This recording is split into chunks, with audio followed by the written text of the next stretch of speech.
안녕하십니까. 이번 시간에도 어제에 이어서 태풍 하이선에 대한 3차 브리핑을 해보겠습니다. 그러면 가장 먼저 태풍의 현황을 보겠습니다.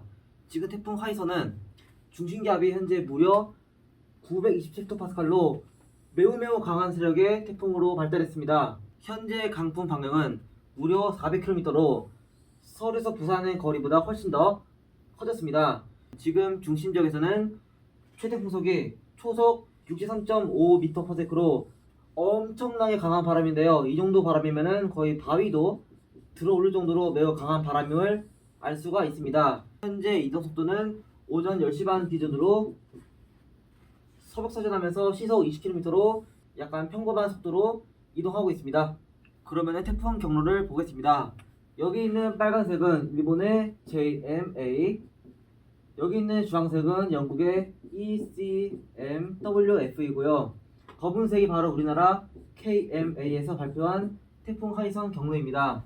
우선 유럽을 제외한 우리나라와 일본은 상당히 비슷한 경로인데요. 바로 태풍 하이선이 곧장 우리나라 옆구리를 치면서 거제도를 상륙한 뒤에 곧장 북한으로 올라간 다음에 원산에서 직진해서 중국으로 간다고 보고 있습니다. 그 반면 유럽에서는 대략 우리나라 동해안을 따라 부상한 다음에 북한 동부를 관통해서 이거 역시 중국으로 간다고 보고 있습니다. 이에 따라 현재 나온 바로는 우리나라 동쪽 지역은 상당히 위험하다는 것은 현재 세계 모델의 공통점입니다. 그러면 보고 싶게 확대해 보겠습니다.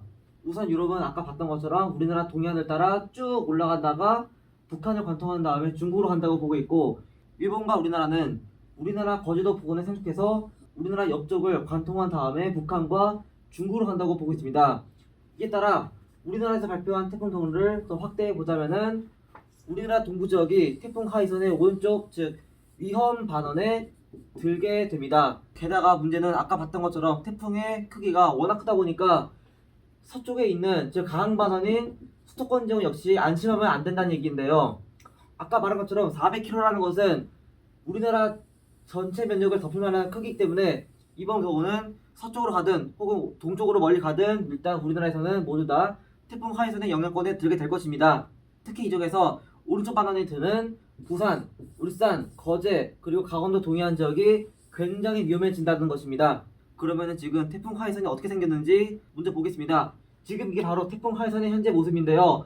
저도 깜짝 놀란 게 바로 태풍의 눈이 엄청나게 선명하다는 것입니다. 저도 올해 진행한 브리핑 중에서 이렇게 눈이 선명한 거는 처음인데, 지금 보시면 카테고리가 4등급인데요. 그 말은 슈퍼태풍이라는 말입니다. 보통 우리가 과거에 책에서 지구온난화 아니면 기상이변이 심해지면은 머지않아 슈퍼태풍이 한반도로 올 수 있다라는 그 시나리오가 마침내 지금 거의 실현돼 가고 있습니다. 그 말은 지금 기후변화 그리고 지구온난화가 매우 심하다는 것인데요. 평소에는 굉장히 진행이 느리다 보니까 잘 안 와닿지만 이렇게 곧바로 슈퍼태풍이 한반도로 온다는 것만으로도 지금 굉장히 지구가 이상해졌다는 것을 알 수가 있습니다.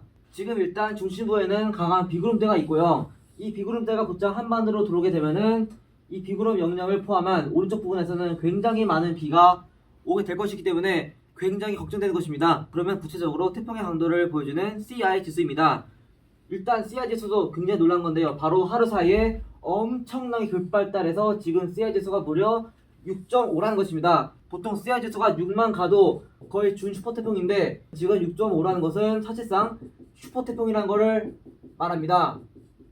그만큼 지금 옛날에 저희들에서 봤던 매우 강한 슈퍼태풍이 곧장 한반도로 온다는 말이기 때문에 저번 마이삭과 바비는 그냥 미끼였고 진짜 위험한 놈은 바로 얘였습니다. 지금 아직도 태풍 자체가 바다에 있다 보니까 앞으로 CI 지수는 더 발달해서 최대 7 아니면 7.5까지 갈 것으로 보입니다. 그래서 앞으로 태풍 하이선의 강도를 계속해서 예의주시해야 할 필요가 있어 보입니다. 그러면 태풍의 전망을 보겠습니다. 태풍 전망에서 가장 중요한 것은 바로 하층과 상층 간의 바람 풍속 차이를 뜻하는 연디시어인데요. 우선 태풍이라는 것은 순 합성 저기압이기 때문에 잡열이 곧 에너지 원천인데, 연디시어가 크게 된다는 것은 곧 잡열이 분산되면서 태풍의 발달이 정체되게 됩니다. 이에 따라 태풍이라는 것은 연디시어가 낮으면 발달을 잘하고 그 다음에 이렇게 높은 구역에서는 태풍의 발달이 저지되는데요.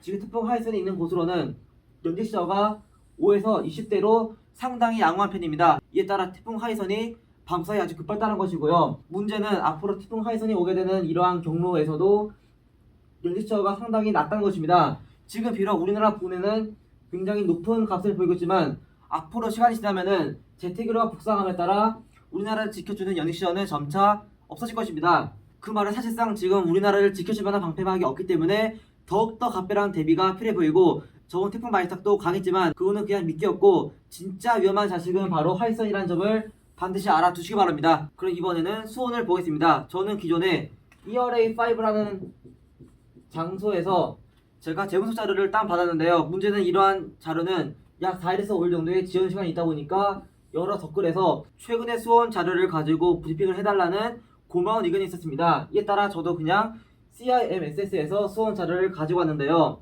지금 태풍 하이선이 있는 곳으로는 수온이 무려 31도가 넘는 굉장히 뜨거운 해역이 있습니다. 문제는 지금 앞으로 가는 길에는 더 높은 수온대가 있고, 이때는 카테고리 5등급 즉 아주 강한 슈퍼태풍이라고 예상하고 있는데, 이 정도 강도는 사실상 거의 드문 경우입니다. 그런데 이렇게 매우 강력한 태풍이 우리나라로 온다는 것은 이는 진짜 굉장한 지구온난화 아니면은 불가능해 보이는데, 과거의 만화책으로만 봤던 슈퍼태풍 인 한반도라는 시나리오가 진짜로 구현되는 게 아닌가 싶어서 굉장한 우려가 되고 있습니다. 게다가 아까 말한 것처럼 지금만 해도 강한 시어가 있었는데요. 이러한 시어 구역은 시간이 지나면 점차 북상하면서 우리나라 부근에는 방어막이 사라지니까 이렇게 강한 태풍이 곧장 한반도로 들어오는 거여서 부산을 포함한 동해안 지역에서는 마이삭보다 거의 2배 이상의 대비가 필요해 보입니다. 그러면 현재 기압 패치를 보겠습니다. 우선 여기 있는 주황색 선이 바로 북태평양 고기압의 가장자리를 뜻하는 5880 GPM이고요.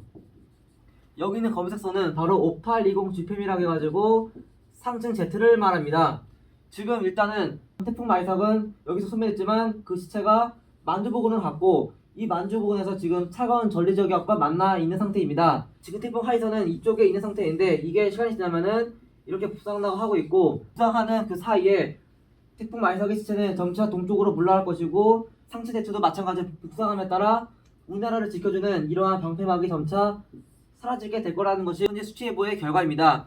이에 따라 지금 기상청을 포함한 일본 기상청, 그 다음에 유럽에서도 태풍 경로가 이렇게 간다고 지금 예측하는 것입니다. 그나마 한 가지 희망은 여기 전리저기압이 조금 더 오래 머물러 있거나 아니면은 북태평양 고기압이 서쪽으로 확장하게 될 경우 태풍 경로는 언제든지 변동 가능하다는 점을 반드시 알아두시기 바랍니다. 그럼 마지막으로 태풍이 언제 올지 알아보겠습니다. 일단 우리나라 기상청 기준으로는 9월 7일 즉 다음주 월요일날 오전 9시에 제주도 동부 해상을 지나간다고 하겠습니다. 그 다음에 오후가 되면은 점차 부산 서부 아니면 거제도에 상륙할 것이고요. 그 다음에는 우리나라 내륙을 관통해서 다음주 월요일 밤 9시가 되면은 점점 산발선을 넘을 것으로 보입니다.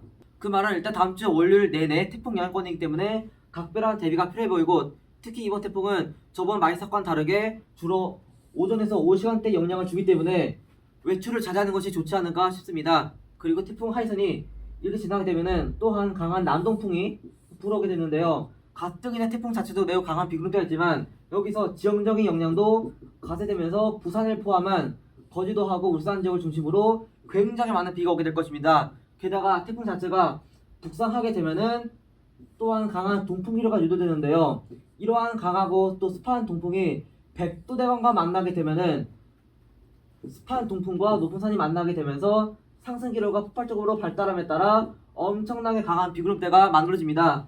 이로 인해 이번 태풍은 특히 저번처럼 동해안 지역을 중심으로 거의 500mm가 넘는 엄청나게 강한 비를 쏟아부을 것으로 보여서 동해안 지역하고 또한 부산과 울산 그리고 거제도하고 포항 지역도 각별한 대비가 필요해 보입니다. 그 전에 제주도로 오게 될 때는 엄청나게 강한 북풍이 불게 될 것입니다. 이러한 또 북풍이 곧장 제주도에 있는 한라산과 만나게 되면서 제주시를 포함한 제주도 북부 지역을 중심으로 엄청나게 많은 비가 오게 될 것입니다. 이에 따라 앞으로 태풍 경로의 변동성도 매우 중요하지만 당장 나온 바로는 지형적 영향도 굉장히 크기 때문에 지형적 영향을 받는 부산, 울산, 거제도하고 그 다음에 강원도 동해안 지역에서는 엄청나게 긴장해야 한다는 점을 반드시 알아두시기 바랍니다. 그러면 이상으로 태풍 하이선에 대한 3차 브리핑이었고, 다음 브리핑은 제가 내일 다시 하도록 하겠습니다. 구독과 좋아요 눌러주시면 감사하겠습니다. 감사합니다.